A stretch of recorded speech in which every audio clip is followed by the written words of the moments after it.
بسم اللہ الرحمن الرحیم۔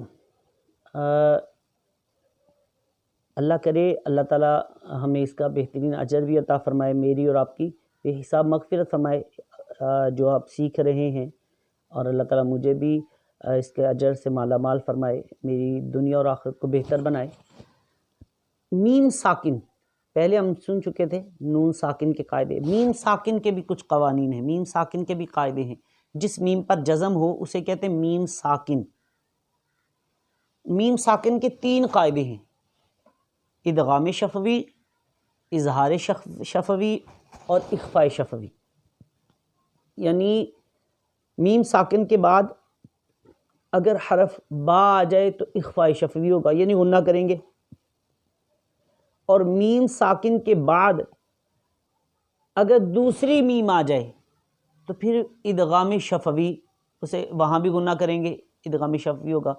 اور یہ میم ساکن کے بعد با اور میم کے علاوہ کوئی بھی حرف آ جائے تو اظہار شفوی ہوگا۔ اخفاء شفوی، ادغام شفوی اور اظہار شفوی کی تعریف آپ نے سماعت فرمائی، جیسے انتم مظلمون، یہ ان پہ اخفاء ہو رہا ہے، وہ آپ نے اگر پہلے سنا تو اس کے بعد میم ساکن کے بعد دوسری میم آ گئی تو یہاں ادغام شفوی ہوگا، انتم مظلمون۔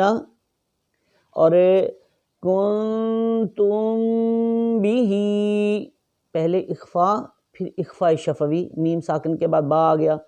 اسی طرح لم یلد، یہاں اظہار شفوی ہوگا، میم ساکن کے بعد یا آ گیا تو میم ساکن کے بعد اگر یا آ جائے، یا ہم فیہا، میم ساکن کے بعد اگر با اور میم نہیں آیا تو پھر اظہار شفوی، اظہار شفوی، اظہار شفوی۔ دیکھنا کیا ہے کہ میم ساکن کے بعد حرف با آ جائے تو وہاں اخفاء کریں گے، وہاں غنہ کر کے پڑھیں گے۔ میم ساکن کے بعد اگر میم آ جائے تو پھر بھی غنہ ہوگا۔